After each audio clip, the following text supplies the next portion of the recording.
Next gen நேயர்களே அனைவருக்கும் வணக்கம். நான் உங்கள் ஸ்ரீ சுபம் ஜெயக்குமார். இன்றைக்கி பார்த்தீங்கன்னா வைகாசி மாதத்தில் சூரியன் வரும் காலகட்டம், அதாவது ரிஷபத்தில் சூரியன் வருகின்றன. உலகில் பல மாறுதல் ஏற்படுகின்றன. கலை நாட்டங்கள் அதிகரிக்க வாய்ப்புண்டு. மக்களிடம் பொருளாதாரத்தில் மிகப்பெரிய மாற்றம் ஏற்படுகின்றன. இந்த காலகட்டத்தில் குரு பெயர்ச்சியும் நடக்கின்றன. குரு பயிற்சி ஹம்சம் பஞ்சயோகா சொல்லுவோம், ஹம்ச யோகா அந்த அம்சத்திலையும் வருகின்றன. அப்போ ஹம்ச யோகம்ங்கிறது மிகப்பெரிய யோகத்தில் ஒன்று. அப்போ ஒரு நிறைய ராசிகள் பெனிஃபிட் அடைய போகிறாங்க. அதில் உங்கள் ராசி எதுன்னு அதையும் பார்த்துருவோம். இந்த நேரத்தில் செல்வ செழிப்பு, பொருளாதாரம், நகையின் விலையேற்றங்கள், உலக போர் மாற்றங்கள் இப்போ குறைகிறது. அரசியல் நிகழ்வுகள் பல மாறுதல்கள் கண்கூடாக பார்த்துட்ருக்கோம். அப்போ இதோட ராகு கேதுக்குள் இந்த அடைபட்ட மாதத்தில் பயணிக்கிறோம். பொதுவாக ராகு கேது அத்தனை கிரகம் அடைபட்டிருக்கு. அப்போ இந்த காலகட்டத்தில் திருமண வாழ்க்கையில் கணவன் மனைவி எப்படி இருப்பாங்க? செல்வம் சேருமா சேராதா? கடனில் இருந்து மிகப்பெரிய மாற்றத்தை ஏற்படுமா? மனநோய், மன நெருக்கடியிலிருந்து மீண்டு வர வாய்ப்புகள் என்ன? உடல்நிலைகள், கல்வி கற்கும் மாணவர்கள் தாங்க. மாணவர்களுக்கு என்ன சப்ஜெக்ட் எடுத்தால் என்ன வளர்ச்சியாக இருக்கும், எதுங்க எங்களுக்கு யூஸ்ஃபுல்லாக இருக்குது அப்படிங்கிறது. ஏன்னா இந்த காலத்தில் எல்லோரும் ஒரே துறையை நோக்கி போகிறாங்க. ஆனால் அவங்க ஜாதத்தில் கவர்மெண்ட் ஜாபா, ப்ரைவேட்டாக, தனியார் துறையா, அதையும் பார்த்துருவோம்.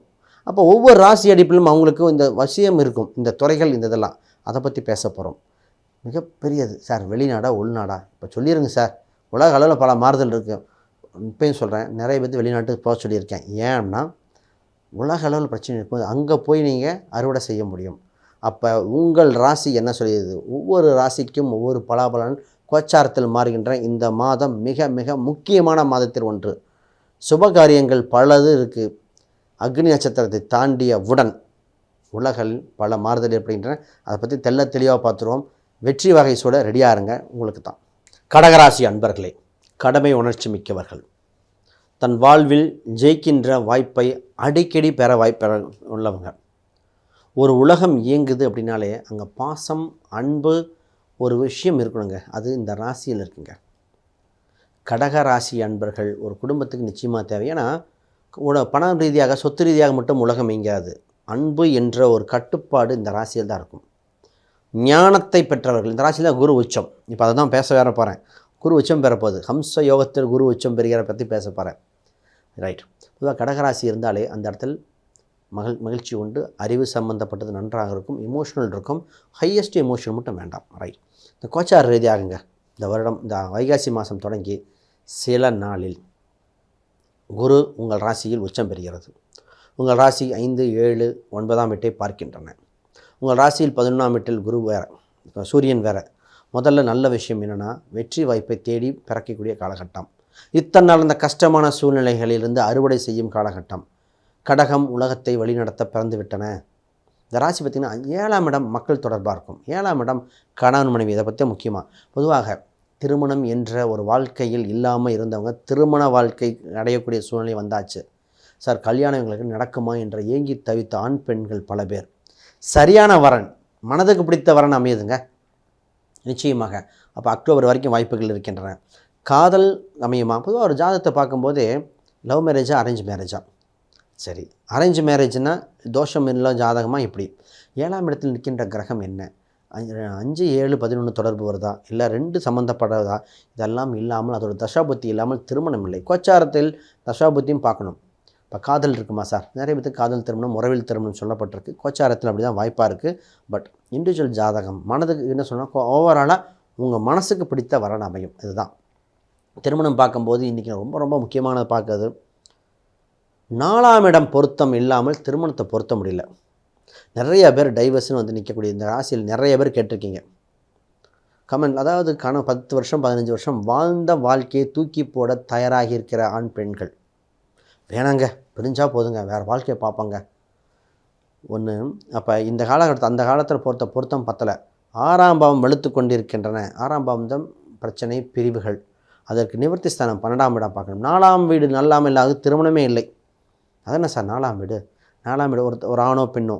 4ஆம் இடம் படிப்பு இல்லாமல் இதாக இருக்குமா? 4ஆம் இடம் உடல் அமைப்புகள். அதனால் உடல் அமைப்புங்கிறது அவங்களுக்கு ஹெல்த் எப்படி இருக்குது? நல்லா ஹெல்த் இல்லாமல் கல்யாண அமைப்பு இருக்கா? அது இல்லாமல் சொத்து சுகங்கள், சொத்து இல்லாத பையனும் வேலை வண்டி வாகனம் இல்லாத பையன் பொண்ணுக்கு வாய்ப்புகள் இருக்குது. இதெல்லாம் பார்க்கணும். ரைட். அடுத்து வேலை வாய்ப்புகள் பார்ப்போம். சார் உங்களுக்கு வேலை வாய்ப்பு தாங்க மிகப்பெரிய கோல்டன் ஆப்பர்ச்சுனிட்டி. வேலை இல்லாதவருக்கு வேலை கிடைக்க வாய்ப்புண்டு. அரசாங்க தேர்வு வெற்றி வாய்ப்பு பிறக்க வாய்ப்புகள் அதிகம். இல்லை நான் கவர்மெண்ட்டு ட்ரை பண்ணல, வெளிநாட்டு வாய்ப்புகள் லாங் டேர்ம் அமைப்பு அதிகமாக இருக்குது. நிறைய பேர் வெளிநாடு யோகங்கள் உண்டு. பிறந்த மாநிலத்தொட்டு வெளியூரில் வளர்ச்சி பிறக்கின்ற காலகட்டங்கள். அப்போ தன் பூர்வீகத்தை விட்டு வெளியே போய் ஜெயிக்கக்கூடிய காலகட்டம் வந்திருக்குது. அப்போ இந்த காலகட்டத்தில் வேலைவாய்ப்புகள் பொருளாதார உயர்வு உண்டு. நிறைய பேர்த்துக்கு சொன்னேன் சார், கடனை குறைக்க வேண்டிய ராசி இந்த ராசி தாங்க. இந்த ராசி என்னென்னா டிசிஷன். இந்த ராசி இவங்களா பார்த்து கடன் வாங்கியிருக்க மாட்டாங்க. சொந்த பந்தங்கள் சொல்லி ஒரு எமோஷனல் ட்ரிகரில் அவசரப்பட்டோ எடுக்க முடிவு இப்போ தவறுன்னு என்ற ஃபீல் பண்ணிகிட்ருக்காங்க.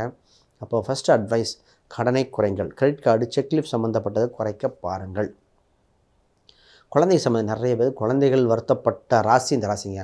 சார் குழந்தை இல்லை, ஐவிஎஃப் கிடைக்குமா, ஏதோ ஒரு வகையில் கிடைக்குமா, குழந்தை சம்மந்தப்பட்டது என்ன பண்ணலாம், இது பல கேள்விகள். அதே மாதிரி கடகராசியர் குழந்தைகளாக இருப்பாங்க, என்ன சப்ஜெக்ட் படிக்க வைக்கலாம் தாங்க மிகப்பெரிதாக இருக்குது. சார் இன்ஜினியரிங்கா, மெடிசனா, இல்லை ஆர்ட்ஸா, எதுங்க படிக்கலாம், என் பையனுக்கு எதுங்க செட் ஆகும். இப்போ எல்லா பசங்களும் படித்து செலவு பண்ணி நகை விற்று படிக்க வச்சிடறோம். ஆனால் மார்க் கம்மியாக எடுக்கிறாங்க. இல்லை அதை முடிச்சுட்டு பார்த்தீங்கன்னா சினிமா துறைக்கு போகிறாங்க, இல்லை வேறு துறையில் பிஸ்னஸ் பண்ணுறாங்க. அது ஏங்க இவ்வளோ தொலை பண்ணணும் அப்படின்னு பல கேள்விகள். அப்போ அவங்களுக்கு என்ன தொழில் அமையும், வாழ்க்கையில் எதுவும் ஜெயிப்பாங்க, அது ரிலேட்டடாக படிக்க வச்சிடணும்.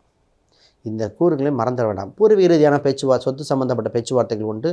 அதை ஜெயிக்கக்கூடிய காலகட்டம் வந்திருக்கின்றன. இதை பார்க்கலாம். இந்த நேரத்தில் மாணவர்கள் கல்வியை தேர்வு சொன்ன மாதிரி இன்னும் முக்கியமான விஷயம் தொழில் தேர்வு. எல்லாத்துக்கும் எல்லா தொழிலும் அமையாது.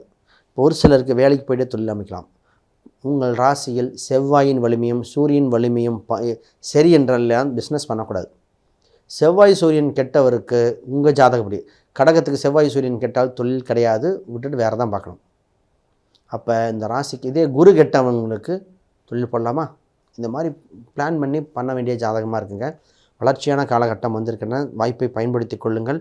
உங்களுக்கு ஒரே ஒரு கவனமாக இருக்க வேண்டிய விஷயம், ஒரு வேலையை பிடித்து விட்டு இன்னொரு வேலைக்கு போகணும். கையில் பணம் வைத்து விட்டு தான் செலவு பண்ணணும்.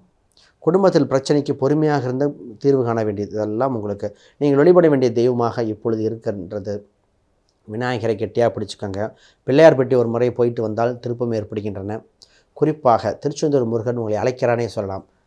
ரைட், இது மாதிரி சொல்லிகிட்டே போகலாம். வேறு கேள்விகள் சந்தேகம்னா கீழே கமெண்ட் பண்ணுங்கள். அனைவருக்கும் வணக்கம், வாழ்த்துக்கள்.